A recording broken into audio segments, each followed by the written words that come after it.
are Locked On MLB, your daily MLB podcast. Part of the Locked On Podcast Network, your team every day. Hello, baseball fans. Welcome to Locked On MLB.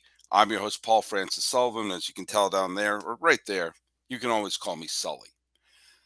Something occurred to me as someone who is a native New Englander and has been following the Red Sox since the late 1970s, that there is a pattern developing here that I didn't really think about until last night. Now, the Red Sox had a brutal loss to the Texas Rangers, and this year is starting to look like one of those lost, frustrating seasons for the Red Sox. Only an A's loss to the Giants is keeping the wild card within reach for them. And this was a team that less than a month ago had the best record in the American League and only the second best record in all of baseball. And they were in first place by themselves by 2.5 games and were thinking about hosting the ALCS. And they went from that to where they are now, where they're hoping to be the road team in the wild card game. Since being ahead by 2.5 games, the Red Sox are 8-16. Now, if that record sounds familiar to you, that was the same record that the Durham Bulls had when Skip gave him the whole lollygaggers speech. They said, "What's our record, Larry?" 8-16. How did we ever win 8? Okay? So when your team is bringing up the lollygagger scene in Bull Durham, things are not going well. But guess what? What year is it?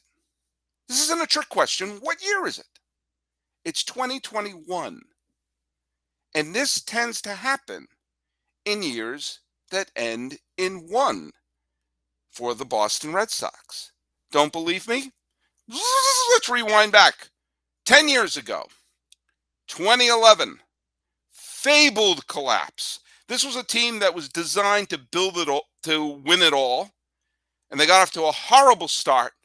They dropped their first 6 games, and they dropped 10 of their first 12, and then things clicked for the 2011 Red Sox. Adrian Gonzalez, who had just been picked up from San Diego, was starting to hit. He was having an MVP caliber season. And that year, the Red Sox had a stretch where they went 55-23, and they had a 2.5 game lead over a really good Yankee team at the beginning of September.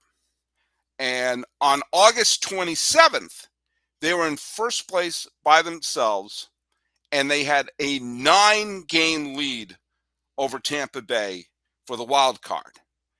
And then the pitching staff developed a taste for fried chicken, beer, video games, and apathy. Red Sox fans don't have to be reminded of what happened 10 years ago in September, as Josh Beckett, John Lackey, and John Lester all fell apart down the stretch, which meant the bullpen was taxed, which meant the hitters were pressing. And the Red Sox lost 20 of their next 28 games, but still had a shot on the final day of the season. If Jonathan Papelbon got a final out in Baltimore and the Yankees held on to that big lead they had in Tampa Bay, the Red Sox would have made the playoffs, and beer and fried chicken and video games would have been a bizarre, completely forgotten about footnote in Red Sox history. But it didn't happen. They collapsed as Carl Crawford did a faceplant in a symbol for the season, and Evan Longoria hit that home run. It was the greatest game number 162 in baseball history, and then boom. And the carnage was real. Francona left, Papelbon left. It brought in the horrific Bobby Valentine season of 2012, which was the single least likable Red Sox team in their franchise history. But then that led to 2013 and the Boston Strong year. Let's go back to 2001. That was the first year that Manny Ramirez was with the Red Sox.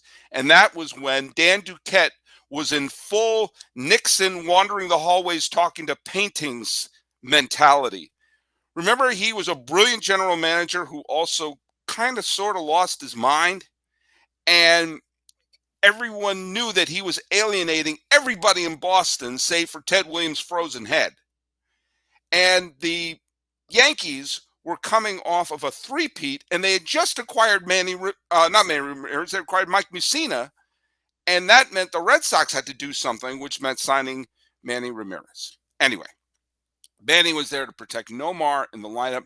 Pedro was still the greatest pitcher in baseball, and Jimy with 1M Williams and Dan Duquette were always butting heads. And fans on the internet, remember back when the internet was new, didn't really like Jimy with 1M because he was a weird manager, but he was getting results, and he was the manager of the year just 2 years prior. And here's the deal, though, that Jimy with 1M in 2001 did not have one single day where Pedro, Nomar, and Manny were healthy at the same time. Nomar didn't play a single game until July because he had a wrist injury. Pedro had a rotator cuff injury that took him out around July. And they were getting, well, let's just call it a bad performance out of Derek Lowe as their closer. But despite that, the Red Sox got contributions from people like Hideo Nomo. Remember, he was a Red Sox. He was actually pretty good. He led the league in strikeouts and threw a no-hitter that year. And they got people like Shea Hillenbrand and Brian Daubach and Trot Nixon started to blossom that year. And all of a sudden, the Red Sox were in first place in late June, and they remained tied for first place in late July. And they fell behind the Joe Torre juggernaut, and eventually they fell back behind Oakland. This is back when there was only one wild card, remember? But they were only 2 games back of the wild card on August 16th when Dan Duquette pulled the trigger and fired Jimy with 1M. And do you remember what happened to the Red Sox after that? They went 16-26 the rest of the way as pitching coach Joe Kerrigan was caught with like a deer in the headlights as the remainder of the season turned into a calamity. And the only highlight for Red Sox fans the rest of the way was watching Jurassic Carl Everett break up Mike Mussina's no-hitter. Actually, I think it was a perfect game on Sunday Night Baseball. Doesn't matter. The Red Sox fell apart. And once again, the carnage was real.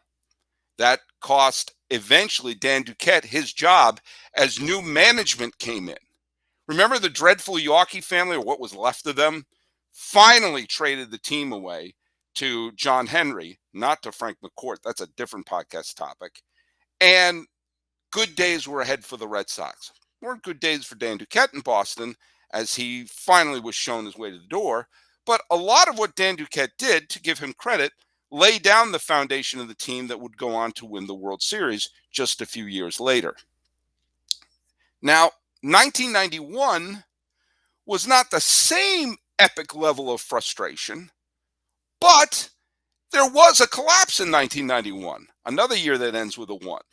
This was a team that were the defending division champion, and they were getting another Cy Young season out of Roger Clemens, who was unbelievable that year. And they had a wild September where they were trying to catch up to, well, let's face it, a better Blue Jays team. And they had a 7-game winning streak and then a 4-game winning streak in September, and they came within 1 game of Toronto. And they're on the verge of catching them with 2 outs in the 9th inning in a game in late September against a terrible Yankee team. And Roberto Kelly hit a home run off of Jeff Reardon to tie the game. The game was sent into extra innings, and some rookie, some September call-up named Bernie Williams, who the heck was that in 1991, got a go-ahead hit in extra innings, and the Yankees took the lead. They won the game, and the Red Sox lost 10 of their next 13 games and fell out of contention. Once again, the carnage was real because Joe Morgan, good old Walpole Joe Morgan, basically coach from Cheers, was the manager of the Red Sox for a few years and led them to 2 division titles. He was let go in favor of Butch Hobson, my favorite player as a kid. My first ever favorite player was the manager of the Red Sox, and he absolutely bombed. But eventually gray skies cleared up in the mid-1990s, ironically, with the arrival of Dan Duquette. And starting in 1995, the Red Sox became contenders again. So, Red Sox fans, don't despair. This is a year that ends in a 1. They're supposed to sting. They're harbingers of positive things to come, but this is the step back to remind us of what losing and loss and frustration and grinding your teeth and giving a middle finger to the sky feel like. So in a couple of years, when something positive happens, it all feels worth it in the end.